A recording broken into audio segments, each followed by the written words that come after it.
everybody, and welcome to another exciting installment of 5 Questions with a Wrestling Rampage.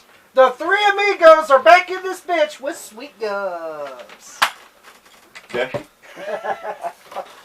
Anyway, we are back, guys. We are back with this edition of 5 Questions. Go ahead. Okay, you ain't going to answer one question. Are you going to answer these questions, though? Fuck you. We just want a question. We I ain't answering just want the answer. Anyway, guys, we are back with this edition of 5 Questions where we're going to answer your guys' questions that you guys I think you've already answered mine. have sent in. We're getting the turkey deck? Yes, the turkey deck. Both of you got turkey decks. But, answer these questions, yeah, watch out there, Florida man. We're going to go ahead and answer your guys' questions that you guys been sending in. Questions! We're good there, Scoop. So send in your guys' Dude, questions it's so we sweet, can answer them. While Tommy fucking looks like he has no teeth. I ain't doing that. Let's go ahead and get started, guys. He's just trying to be a Scooter Street hooky. First question. Niagara lover. Oh, sorry. The first Trying to keep two. on with you bag too. Fuck you. The first 2 questions are asked by Radical Velocity. Really there, Scoop? Velocity. His first question is: a wrestler that you were excited to make a debut, but were disappointed when it happened. Someone that you were excited when they debuted, but when you saw it, disappointed it happened? Yeah, I know one right off the Go bat. ahead. I got one right off the bat too. Kazarni. Okay. Because we seen him, or Sin Bowie, as he's called now. He was in OVW as the Carnival Freak, and he would wear, the carnival stuff and all that stuff, and he was a pretty good gimmick. And then we started to see these vignettes on SmackDown about, Here's Shearsling, Kazarni's coming to SmackDown. Yeah. And it aired for 2 months? It took forever. Every week you see a vignette, and it was for 2 months. And then he comes in and has a debut match against MVP. And beats him. And beats him. And then he's never seen Yeah, then he's never seen again. He's never seen again. And I'm sitting there like, So you bring him in for one top shot, and then let's get rid of his ass. Yeah. And I was like, why the hell did you waste so much time with the fucking vignettes if you're just going to use them one time? But, that was just a little disappointment to me. Now, was he a fantastic wrestler or nothing? No, but I just figured it'd be a pretty good, cool gimmick because you don't see you don't see a lot of freaks in WWE, so to speak, anymore. Yeah, that's true. That's not really a thing they do anymore. But that's one guy I would say was a disappointment. What about you guys? So, a debut. Now, what's the question again? A wrestler you were excited to make a debut, but were disappointed when it happened. Alberto Del Rio. You were excited about it? Well, he was a shits regardless, so what's the difference? Well, no, this is somebody that you were excited. Oh, excited? But when it happened, it sucked. You were excited. The Spirit Squad. When I found out Ken Doane, Johnny Jeter, Nick Nemeth. Well, see, there you Mike go. Mondo. You called it. I was excited for the Spirit Squad. Now, for their debut. Yeah, we didn't know that they were going to be fucking cheerleaders. Right, now, we didn't know this, but I was excited. I was excited because I saw all 5 of those guys in OVW. Except for Mitch. Mitch, I wouldn't even hire him. He could roll on his ass like a dog somewhere else. But I would have just took it. We see these guys in OVW, and each of them were fantastic wrestlers. Yeah. Kenny Dykstra, great fucking talent. Dolph Ziggler, great fucking talent. Johnny Jeter, great fucking talent. Mike Mondo, great fucking talent. Mitch deserved what he had. Yes. And all we heard was these guys were going to go to WWE, and I'm like, fucking cool, right? And then when I saw the debut of them, are ready? Okay. Ready? Okay. When I seen this shit, I was like, you know what? Fuck this debut. Fuck their green. fucking striped pants. Fuck their green fucking singlets that says Mitch or Mikey or Nicky. Fuck all that shit. And fuck their fucking horn. Fuck this whole gimmick. There we go. There's mine, the Spirit Squad. The Spirit Squad.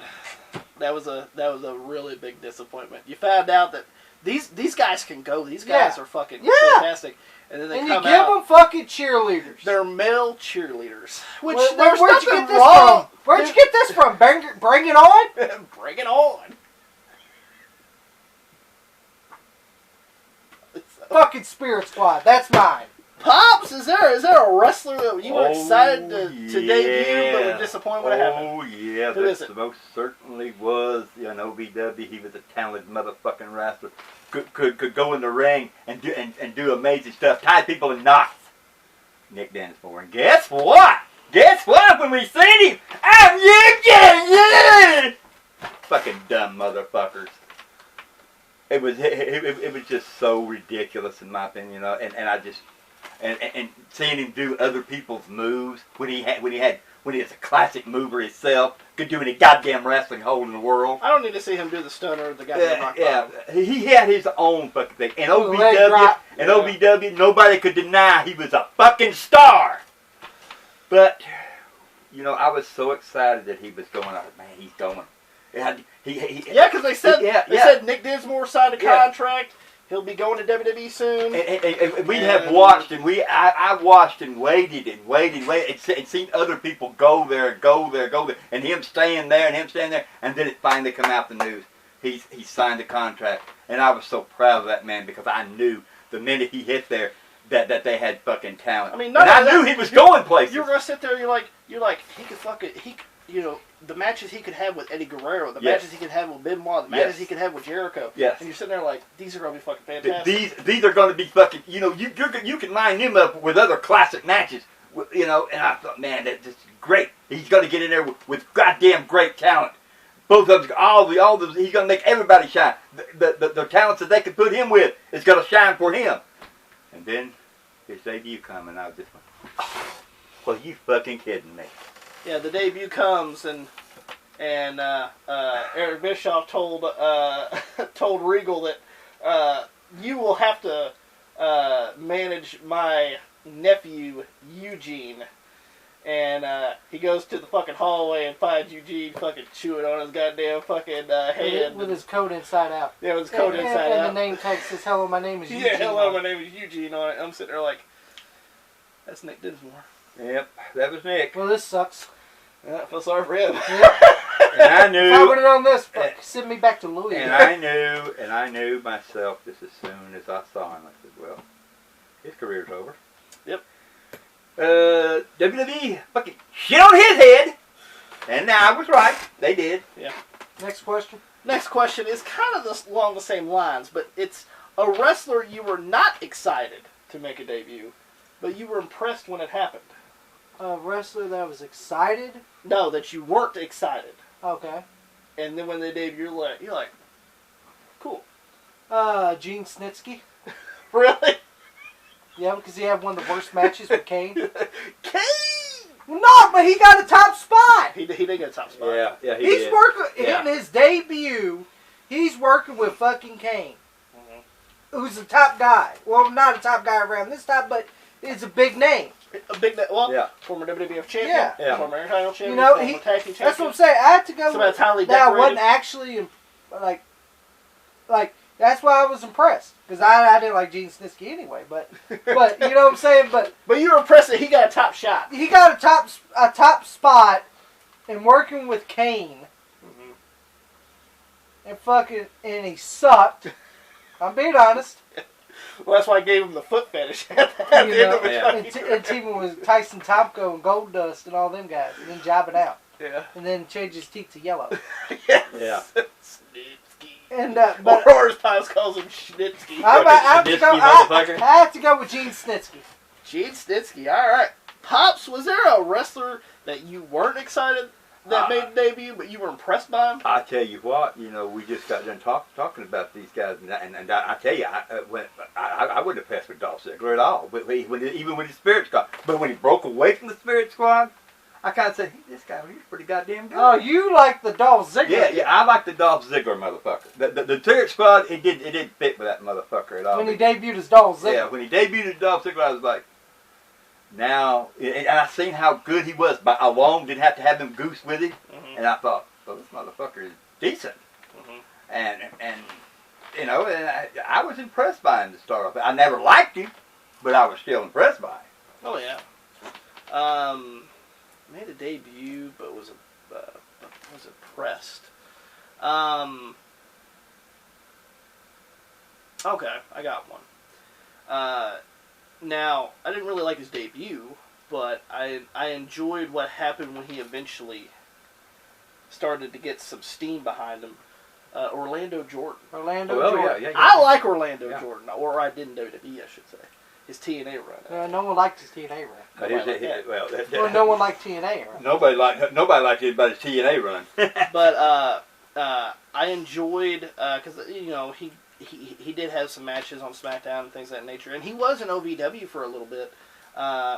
Didn't care that much really when I seen him in OVW and stuff. But then when he started to be the chief of staff for JBL's cabinet, is when I started to be a big Orlando Jordan fan. So, and I thought, and you didn't like him when he came out with the cat thing? No. But you see, he did come out with the cat thing. Yes, he did.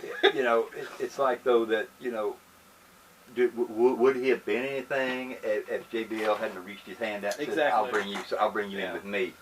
That was what it was all about, because JBL could make anybody a fucking star. Mm-hmm. And that's WWE Hall of Famer, by the way, 2020, JBL, baby. Yeah, People are mad about it, but I love it. People are mad, but I love it. Honestly, one of my favorite Hall of Famers going in so far, JBL. Yep. Look, I'm gonna tell you guys something. I never liked JBL, but I've seen his matches and shit like that right there. The motherfucker can perform like nobody's business, and I am proud to say that. Hey, I like him to be in the Hall of Fame. 2020, baby, Hall of Famer. Let's go with the next question, asked by Mr. Juicebox100. All right. Are you guys Jim Cornette marks? You goddamn right. Yeah, we love Jim Cornette. Love Jim Cornette. Jim Cornette is a type of guy. I tell you what, if I was a young wanted to be a wrestler, and young and shit like that would be one man that I would want to pick their brain. Mm-hmm. Because nobody knows anything about wrestling more than Jim Cornette does. Mm-hmm. He's been in business. He's been in all his life. Yeah. I'm a huge Jim Cornette fan because this thing is, I go to work at nights. I stock shelves. Most of you guys know this. And when I'm there at work, I get bored. All I do is put product on shelves. So I started listening to like music and podcasts. And the one podcasts that I listen to every week, every time a new episode drops, it's the first one I listen to. The Jim Cornette Experience and the Jim Cornette Drive. Yeah. Those are the two podcasts I listen to Cornette is weekly. Because Jim Cornette is the funniest motherfucker. Yes. He'll make you laugh. Yeah. And people hate that he just tells the truth. And I'm proud to say that... especially these AEW lovers. That actually... They don't like that. I got to see Jim Cornette. All of us got to see Jim Cornette in person right over here at Hodgensville. Well, just about probably, what would you say, about 2 miles where we live? Yeah. We got to see him in person, and Jim Cornette will talk to you. He's very relaxed around people. And, he was around us at that time. And I talked to him about because my favorite team was Rock and Roll Express. Tommy's team is a Midnight Express, and I talked to him about that right there. And Jim Cornette turned around. He looked at me and said, "Boy, I tell you what, you're going back. But I tell you what, when we had them 4 men in that ring, we knew we had money." Listen to the podcast regularly, and I really enjoy He's fucking hilarious. He's fucking hilarious. And people hate on him. Yeah, people hate him because... But I don't give a fuck what people think. Well, not only that, but we have the same philosophies when it comes to wrestling. Yeah. Yeah. I don't like spots galore. Yeah. Yeah. I don't like fucking shit like that. And fucking blow up dolls and fucking and also fucking shit like that. Fucking let's wear blue jeans and kick the kneecaps. Here's the thing with me, you know, and motherfucker, let's grab dicks. I feel the same way this right here. If you're not gonna connect with me, motherfucker, I ain't selling shit. So yes, big Jim Cornette marks. So now I'm pretty sure marks is a quotation for. It's supposed to be a bad thing, but I don't think so. Me neither. Jim Cornette to me is highly fucking intelligent. He's worked for every wrestling promotion. You cannot beat a fucking verbal conversation with that name. You might as well forget. You might as well fucking hang it up because you cannot beat him on that. And you know, people are sitting there like, well, yeah, you know, he got fired from multiple jobs. Well, at least he had the jobs. Yeah. Yeah. He's worked for every major wrestling promotion ever. And the thing is that he got fired about is mostly because people got butthurt about some things that he said, which was taken out of context. So bullshit, in my opinion. Let's go to the next question. All right. Asked by Joe Lawn. Joe, mow your line. We're gonna have to be mowing the lawn for too long. Yeah, soon enough. Not unless Joe wants to come over and mow my lawn. I feel like. Yeah, Joe Lawn, if you want to mow the lawn, let's it could be our gardener like Matt Hardy. Hey, Pedro. Ours be called Joe. Joe. Let's go with his question. Who sold it better or more as a wrestler? Dennis Rodman or Jay Butt Chin Leno? Who sold more as a wrestler? Yes. Dennis Rodman. Mm-hmm. Jay Leno with his big bushy chin and great fucking hair, his Tonight Show shirt, and his fucking PJs. When he put Hogan in the arm. When I saw Hogan, the great Hulk Hogan. Do the sell. No, the great fucking Hulk Hogan. The great Hulk Hogan. Yes. The immortal. The immortal Hulk Hogan. In an arm bar. With Jay fucking pajamas wearing Leno, Tonight Show shirt on. And him going like this for Jay fucking Leno. And then what did Jay Leno do? Look, I got Hogan in an arm bar. Hee hee. And then he tags Look DDP. how phony it is. And then he tags DDP. And then he tags DDP in. Yeah, of course. Of course, DDP had to clean up the mess. Yeah. Him and Hogan. No, Hollywood scum Hogan. Yeah. And Dennis Rodman was a real athlete. Yeah. He's a basketball player. He's an athlete. Once again, maybe didn't deserve to be wrestling, but at still, least he was an athlete. He was an athlete. At least he's an athlete. At least he knows he's an athlete. Karl Malone, he was an athlete. I have no problem with people that are athletes, like Shaquille O'Neal, or if people's like, oh man, why the fuck are they in there? Or Rob Gronkowski, and I heard something he might be signed with the WWE. well, I don't give a fuck. Well, he's an athlete. He ain't no goddamn talk show host. But then again, fuck Gronk. Yeah. No, here's the thing. Yeah. He's injury prone, so he's probably going to get injured. He's going to be Batista number 2. Batista number 2 or 3 or 4 or 5 or 6, But 7, 8, I had 9, to go with Dennis Rodman. Dennis Rodman. And also, he fit in the NWO group. Yes, with he Hogan. did. Yeah. I didn't like seeing the shitty blue jeans he was wearing, but yeah, they were. Yeah. you know, or anything like that. But at least fucking Rodman actually knew how to work. He was an athlete. Pops. I would have to go with Rodman because of this right here factor. You know, Hogan worked with Rodman too, and how to do a move and shit like that right there. They wasn't time for DDP to use this motherfucker at Jay Leno. Yeah, at a stint of anything because Leno, you know, with his big chin always in the way.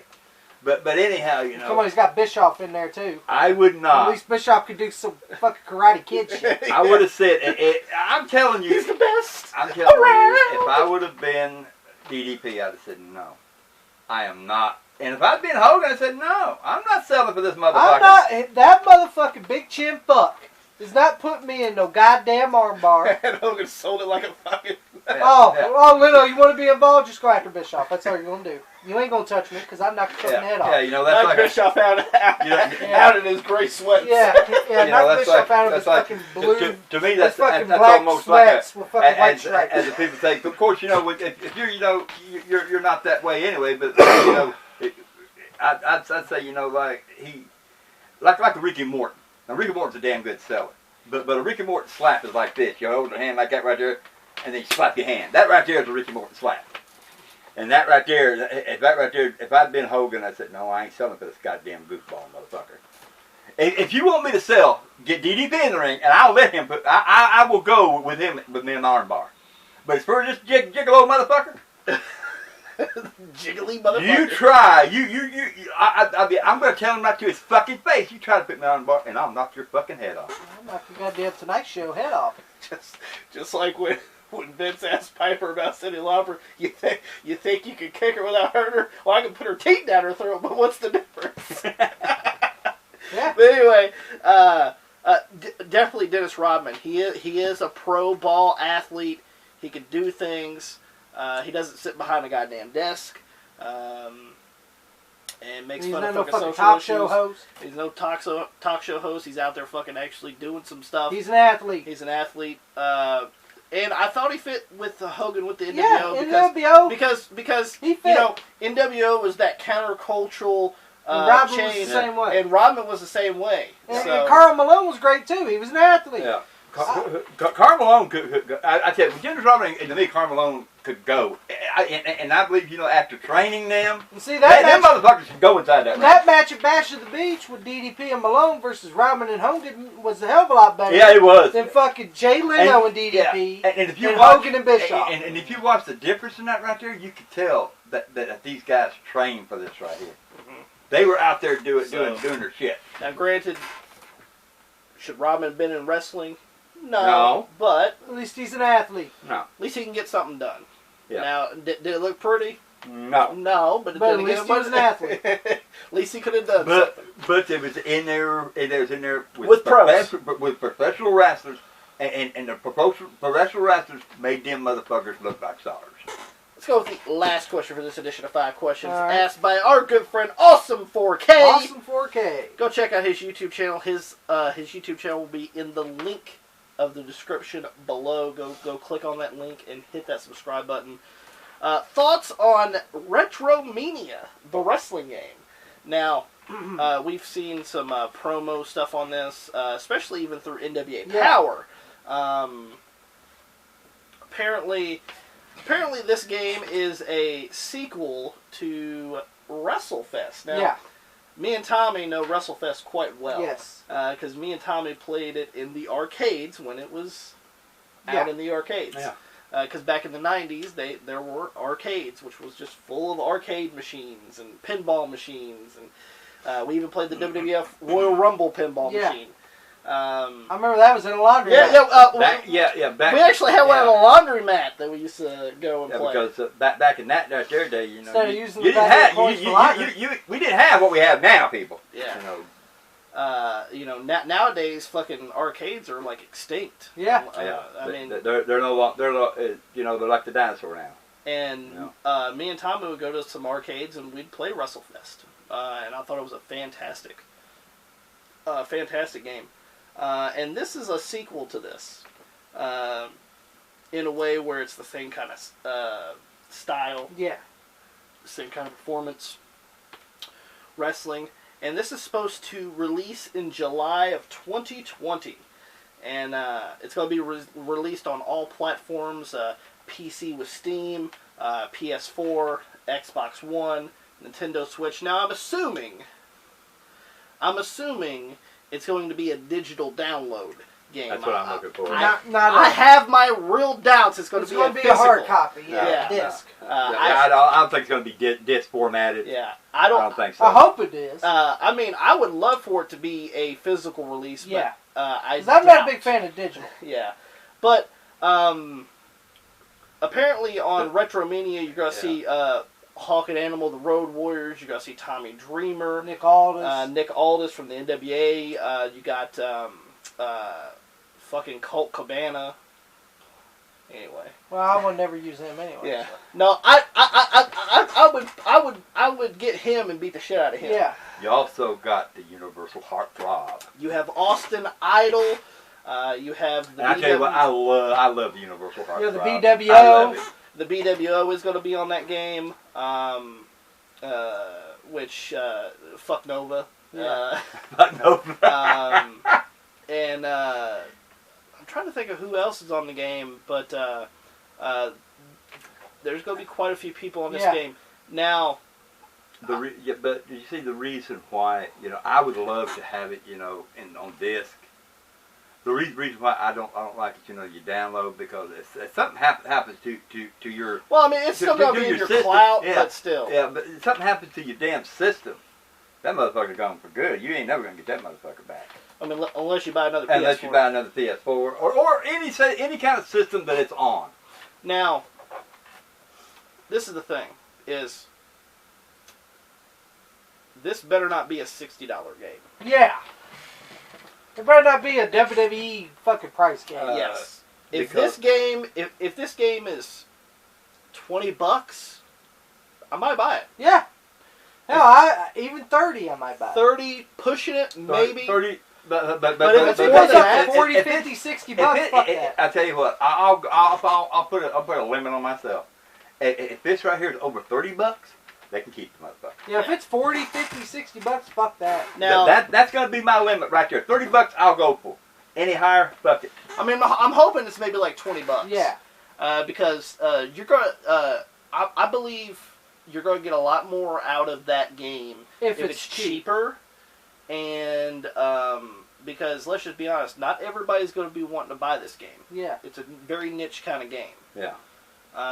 But if it's cheap enough, people will buy it to even try it out too. Yeah. So I think their best bet is to maybe have this around the $20 price point. I'm not sure how much it is going to be, but if it's $60, I'm not even going to buy it. Me neither. So I don't know. I mean, I'm no manager or anything like that right there. But I tell you what, if I was going to promote a game like this right here, I'd want to lower it where I can get rid of the motherfucker. Mm-hmm. That's my perspective. Well, lower prices attract more people. That's about it. That's just the way it is. About it. So, once again, I doubt it's going to be a physical release. I believe it's going to be a digital download game. So, I mean, hell, there's still digital download games that are $60. I'm I'm not paying. No, I'm not. That's to me, that's just fucking foolish. Are you guys interested in the game? Yeah, I'm interested. I want to get it, but like I said, if it's $20 or $30, yeah. But if it's 40, 50, 60 bucks, fuck that. I've already set my point. I will go with 30.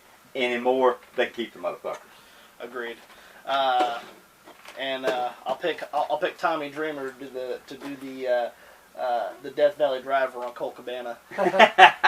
Hope that you guys enjoyed this video. If you guys did, give it a thumbs up. Don't forget to share it all over social media. Like us on Facebook, facebook.com/WrestlingRampage2. Follow us on Twitter at WrestleRampage. You can follow me and Tommy on Instagram. Follow us on Instagram, baby. This is good. This is for the dickheads. Hey guys, make sure you guys hit that subscribe button for more great videos coming to you guys, because we're that cream that rises to the top. Cream of the crop. And nobody does it better, baby.